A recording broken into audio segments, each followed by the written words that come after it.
Author is funded by the Pacific Northwest Writers Association, supporting writers from pen to publication since 1955. To learn more about the PNWA and their yearly conference, please go to pnwa.org.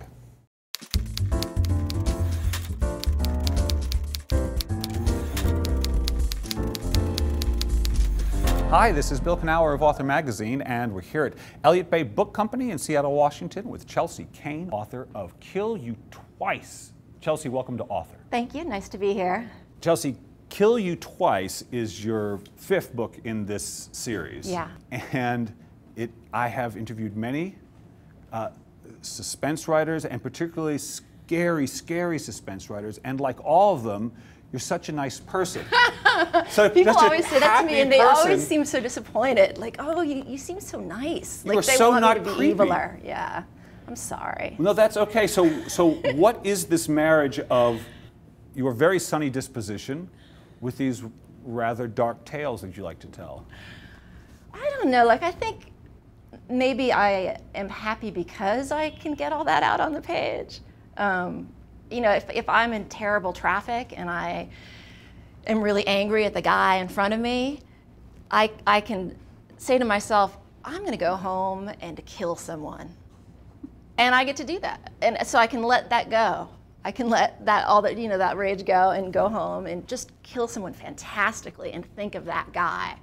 And it's a very nice stress release, I find. Is it? I also think that, you know, I'm not somebody who lives in fear. I feel very safe and have you pretty always positive. Felt... Yeah, I have. And people ask me if what I write haunts me the way it does them, right. And it doesn't. You know, I feel sometimes like it should because the people seem so concerned when I say it doesn't.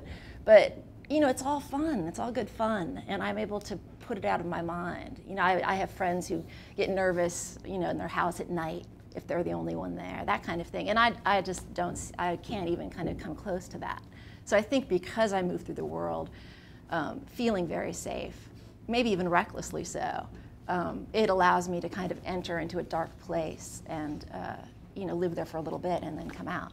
And you were born in Bellingham, or you lived in Bellingham, Washington for a time. I lived in Bellingham, right, and that's... Do you know that Bellingham is the capital for serial killers in America? Yes. There's like a tavern up there where like 6 guys... Yes. What the hell is that all about? Thank you, because I've been saying this for years. Like when I was a kid in Bellingham, Washington, like, I mean, there was, you know, Ted Bundy was nearby. There was the Green River Killer. There was one of the Hillside Stranglers worked at the Fred Meyer in Bellingham. Like it was crawling. This guy who shot people down in Washington D.C., the sniper. Yeah, right. Also. I know. Yeah. To what do you attribute this? I don't know, but I think people who are surprised that I grew up to be a thriller writer, it's like, look where I grew up. I remember one day, like, not being able to go home from school because there was a sniper shooting at people, and so we were all kept inside. Really? Yeah. It was not a normal place. Well, talk about that moment, though, when you decided to write your first in this series. Yeah. So talk about the moment, not only what happened, but what happened inside you when that occurred. Well, funny you should ask what happened inside me. I was pregnant with my daughter. Oh. And we signed up for this class at the hospital that was like how to have a baby and keep it alive for the first year. And it was these videos of childbirth gone horribly wrong. Yeah.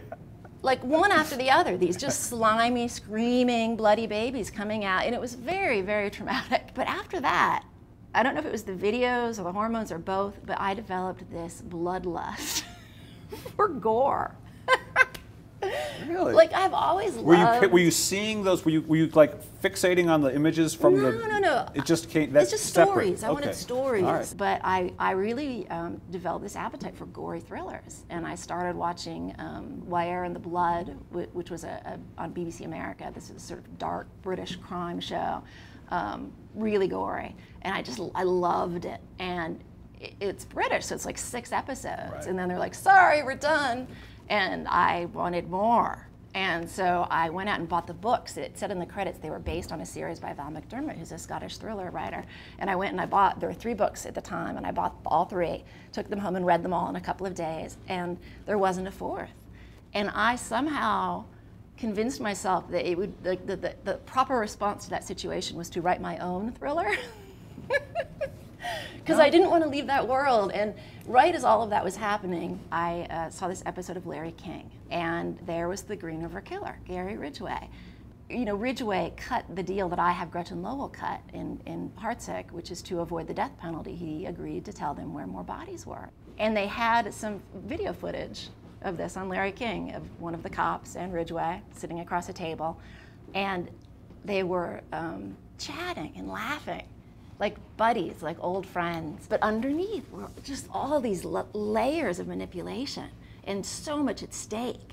And I was so fascinated by that relationship, you know? And I thought, wouldn't it be interesting if the killer were a woman? Because, you know, it takes this already really fraught, complicated relationship with all this history and then adds this sexual tension to it. And I immediately came up with Archie and Gretchen, and I started writing the next day. So what did you learn writing Kill You Twice? What did you learn writing it that you would take to your next book? You know, I'll tell you exactly what I learned. There was a couple of months ago, I was reading, I think it was in the New Yorker, but there was a study that this scientist had done. He wanted to understand why we experience time as moving slowly in periods of crisis. You know, the whole sort of like if you're in a car accident, time slows, because it doesn't. But people really are, you know, feel like it does. And so he like tied a bunch of grad students to bungee cords and pushed them off of a high place, and then went over the data. And what he came up with was so interesting and cool. You know, usually we cull details all the time, right? Because otherwise it would be overwhelming. So we notice what's important to us at that moment. And what you notice and what I notice, it's probably going to be different stuff, That's right? But when you're in a moment of crisis, you stop culling. You notice everything because you don't know what detail is going to save your life.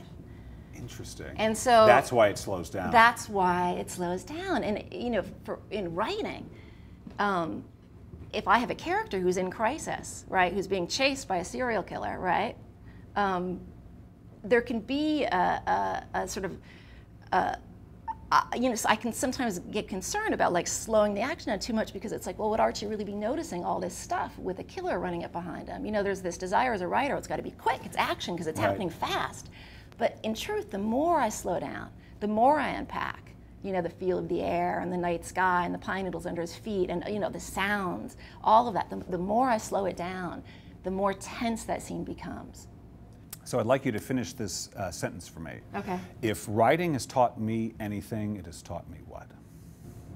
How to be alone in a room for a long period of time. Did you not really know how to do that before? You know, I think that, in fact, I have always loved it. And I think writing gives me an excuse to do it. Gives you a focus for your attention. Well, and I can get away with being in a room for 10 hours and not coming out, and not picking up the phone, and not interacting with people. And you know, I love that. I love being alone in a room and living in my head and being able to tell a story to myself.